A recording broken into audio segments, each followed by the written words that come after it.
प्रिय संस्कृत मित्राणि नमः संस्कृताय। मैं अंजलि त्रिपाठी आप सभी का अपने यूट्यूब चैनल संस्कृतम शोभत पे हार्दिक स्वागत और अभिनंदन करती हूँ। हम लोग अध्ययन करने वाले हैं व्याकरण। व्याकरण में पढ़ेंगे हम लोग छंद परिचय, जो परीक्षा की दृष्टि से महत्वपूर्ण है सभी के लिए। TGT, PGT, JRC, LT, entrance exam, किसी भी परीक्षा के लिए व्याकरण है तो थोड़ा बहुत छंद के क्वेश्चन पूछे जाते हैं। तो सभी मित्र अपने मित्र तक चैनल को शेयर करें, जो नए मित्र जुड़े वो चैनल को सब्सक्राइब करें। देखते हैं छंद परिचय से अभ्यास प्रश्न, महत्वपूर्ण प्रश्नों की सीरीज, जो आदरणीय सर्वज्ञ गुरु जी द्वारा संकलित की हुई पुस्तक लक्ष्य विहार से है। प्लेलिस्ट बनी है स्पेशल बिहार 2024, जिसमें सभी प्रकार की प्रश्नोत्तरियां मिल जाएंगी। चलिए देखते हैं छंद परिचय। छंद परिचय पढ़ने से पहले थोड़ा सा हम लोग परिचय पढ़ते हैं। छंद शास्त्र को वेद पुरुष का पाद या चरण कहते हैं। छंद में 4 चरण होते हैं। चलिए देखते हैं छंद शास्त्र। छंद शास्त्र राइट आंसर हो जाएगा हमारा पिंगल मणि। दूसरा प्रश्न है पिंगल छंद सूत्र केन रचितम अस्ति। केन रचितम अस्ति, तो पिंगलेन रचितम अस्ति। तीसरा प्रश्न है एकोनविंशति वर्णा कस्मिन् छंदसि भवति। शिखरण्यां वसंत तिलकायां उपजातो शार्दूल विक्रीडिते। शिखरणी में होते हैं 17 वर्ण, 4 पाद होते हैं। वसंत तिलका में होते हैं 14 वर्ण, उपजातों में होते हैं 11 वर्ण, शार्दूल विक्रीडित में होते हैं 19 वर्ण। राइट आंसर जाएगा हमारा 3 का डी। वृत्त रत्नाकारस्य कर्ता कः। वृत्त रत्नाकारस्य कर्ता कः, और का राइट आंसर लगेगा डी, केदार भट्टा। छंद पादौ तो 5 का राइट आंसर लगेगा हमारा बी, वेदस्य। लौकिक छंदः भवति। लौकिक छंदः भवति। त्रिविधम, चतुर्विधम, द्विविधम, पंचविधम। 6वें का राइट आंसर लगेगा द्विविधम। छंदों में रचना को क्या कहते हैं। छंदों में रचना को क्या कहते हैं, पद्य कहते हैं। 7 का राइट आंसर लगता है ए। छंदसि पादस्य अंतिमो वर्णाकृतशः स्वीक्रियते। प्लुत एव, लघुरेव, लघु वा दीर्घो वा दीर्घ एव। 8 का राइट आंसर लगता है यहाँ पे सी।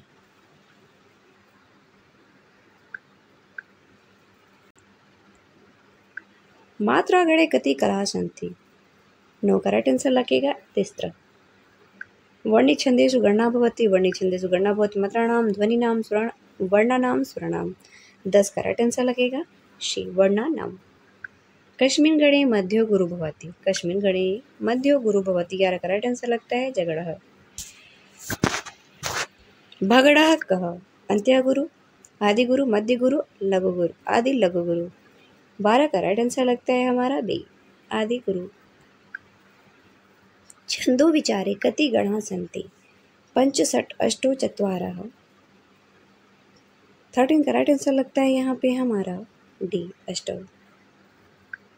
13 का राइट आंसर लगेगा डी। औसाने कश्य गुरु। 14 का राइट आंसर लगेगा शी। आदौ लिखतेषु नगड़ः कः। 15 का राइट आंसर लगेगा ए। जब हम यमाता राजभाना से लगा पूरा अच्छे से पढ़ेंगे तो उसमें हमें पता चलेगा लघु गुरु कितने पे हैं और नगड़ा कहाँ बनेगा, झगड़ा कहाँ पे बनेगा। तो ये हमारा हो जाएगा राइट आंसर नगड़ा। अगला प्रश्न है अश्नाति इति शब्द को गणो भवति।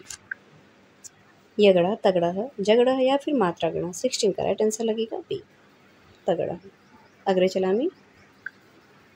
चामुंडी इति शब्दे को गणा भवति।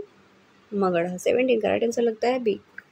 तावस्मि गीतरागेण हरिणां प्रशंभं वृतः एष राज्ये दुष्यन्त सारंगेण तीरं हंसा उपयुक्ते पदे छंद स्यात्। राइट आंसर लगेगा हमारा यहाँ पे 18 का बी, अनुष्टुप छंद स्यात्। 18 का राइट आंसर हो जाता है बी। वंदे तां रस भारतीं सुरनुतां राजेश्वरीं चरणे अस्मिन् कृतं छंदः वर्तते। 19 का राइट आंसर लगता है शार्दूल विक्रीडितं छंदः वर्तते। अगले प्रश्न को देखते हैं। निम्नलिखित पंक्तो छंदसः नाम किम। मनोरथा नाम तट प्रपाताः। प्रपाता इंद्रवज्जा, उपेंद्रवज्जा, इंद्रवज्जा, उपजाति शालिनी। 20 का राइट आंसर लगता है ए, उपेंद्रवज्जा। अगला प्रश्न है सप्त सप्त सप्तभिश्य वर्णयति कस्मिन् छन्दसि भवति। सप्त सप्त सप्तभिश्य वर्णयति कस्मिन् छन्दसि भवति। सिकरणी, मंदाक्रांता, शार्दूल, विकृत या फिर स्त्रकधरा। राइट आंसर जाएगा 21 का डी, स्त्रकधरा छंद भवति। संप्रधानेषु तपोधनेषु गुणैः दाहात्मकम् अस्ति। तेज तस्मिन् श्लोके छंद वर्तते। इंद्रवज्जा, उपेंद्रवज्जा, वंशस्थम या फिर उपजाति। 22 का राइट आंसर लगेगा डी, उपजाति छंद वर्तते। प्रियेषु सौभाग्यफला हि चारुता इति पद्यांश छंदो अस्ति। राइट आंसर लगेगा वंशस्थम छंद वर्तते। 23 का राइट आंसर लगेगा शी।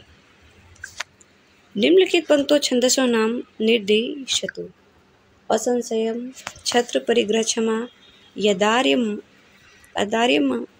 श अभिलाषी मे मनः। 24 का राइट आंसर लगेगा हमारा ए, वंशस्थ छंद में। द्विपाद मात्रे यस्मिन् अष्टादश मात्रा भवन्ति तस्य छन्दसः नाम वर्तते।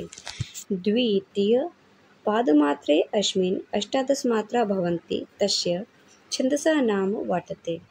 25 का राइट आंसर लगता है आर्या छन्दः वर्तते। आर्या छन्दसि द्वितीय चरणे मात्रा भवन्ति। 26 का राइट आंसर लगेगा अष्टादशः।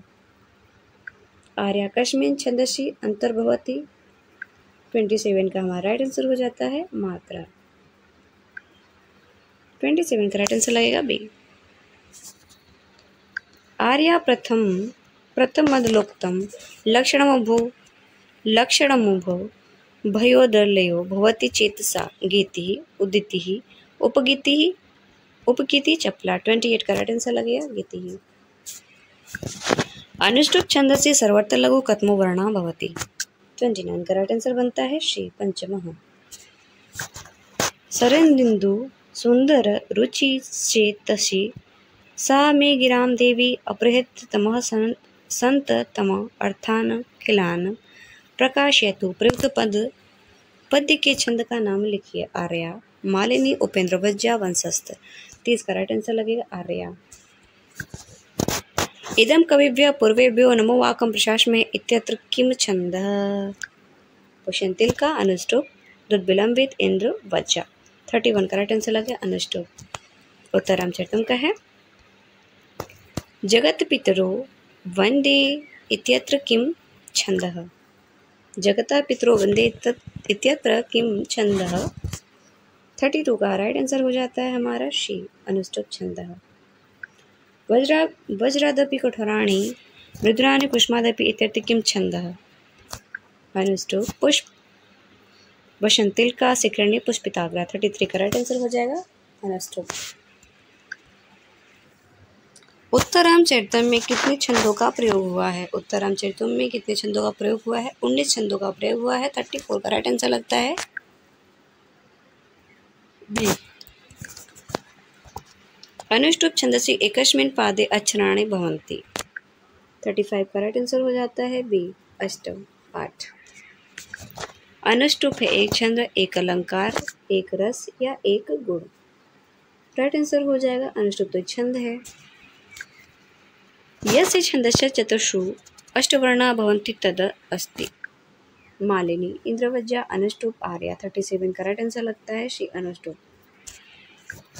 अगला प्रश्न है अनुष्टुप छंद में कितने वर्ण होते हैं। अनुष्टुप छंद में कितने वर्ण होते हैं। 24, 32, 28 या फिर 36। 38 का राइट आंसर लगेगा बी। 8 वर्ण होते हैं, 4 पाद होते हैं। 8 वर्णों की यति होती है। पंचम लघु सर्वर्थ सप्तमं द्विचतुर्थयो गुरुं षष्ठ च जानीयात शिष्व नियमो मतः। उपरोक्त श्लोक के लक्षण है। 39 का राइट आंसर लगेगा अनुष्टुप के लक्षण है। भानु सक्रियदुक्तं तुरंग एव अस्मिन् चरणो छंद विद्यते। 40 का राइट आंसर हो जाता है श्री इंद्र वज्जा।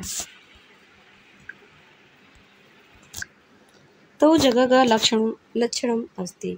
41 का राइट आंसर लगेगा इंद्र वज्जा छंदसः। यत्रैव गंगा यमुना त्रिवेणी गोदावरी सिंधु सरस्वती च सर्वाणि तीर्थानि वसन्ति तत्र यत्र च्युतोद्धारकथा प्रसंग। उपयुक्त श्लोक के छंद का नाम लिखिए। इंद्रवज्जा, उपेंद्रवज्जा, मालिनी या वंशस्थ। 42 का राइट आंसर लगेगा इंद्रवज्जा। इंद्रवज्जा छंद में वर्णों की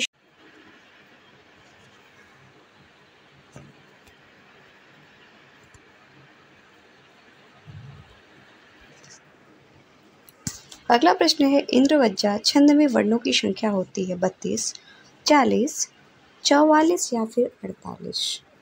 43 का हमारा राइट आंसर जाता है यहाँ पे शी, 44। 11 वर्ण होते हैं, 4 पाद होते हैं। 43 का राइट आंसर लगता है शी। इंद्रवज्जा छंदसः लक्षणे अन्ते गुरु प्रयुज्यते। इंद्रवज्जा छंदसः लक्षणे अन्ते गुरु प्रयुज्यते। द्विवारम, त्रिवारम, एक बारम, चतुर्वारम। 44 का राइट आंसर जाता है द्विवारम।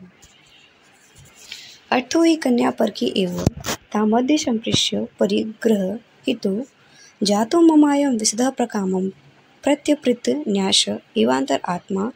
इस श्लोक में छंद है, उपजाति है, शिखरणी है, इंद्रवज्जा या फिर उपेंद्रवज्जा। 45 का राइट आंसर जाता है इंद्रवज्जा छंद है। त्वमेव माता च पिता त्वमेव उपयुक्त पंक्ति का छंद क्या है? त्वमेव माता च पिता त्वमेव उपयुक्त पंक्ति का छंद क्या है? 46 का राइट आंसर जाता है उपेंद्रवज्जा छंद है। आज का आखिरी प्रश्न है, मिश्रितम छंदो भवति। उपजाति आर्या, इंद्रवज्जा, उपेंद्रवज्जा। 47 का राइट आंसर लगता है हमारा ए, उपजाति। इंद्रवज्जा और उपेंद्रवज्जा का मिश्रित छंद है उपजाति। ये रहे आज के महत्वपूर्ण प्रश्नों की सीरीज 47 क्वेश्चन की, जो आदरणीय सर्वज्ञ गुरुजी द्वारा संकलित की हुई पुस्तक लक्ष्य बिहार या स्टेट से है। आशा है आप सभी मित्रों को वीडियो अच्छी लगेगी, मित्रों तक शेयर करेंगे और जो नए मित्र जुड़े हैं वो चैनल को सब्सक्राइब करेंगे। मिलते हैं इसके दूसरे भाग में, तब तक के लिए धन्यवाद मित्रों। नमः संस्कृताय।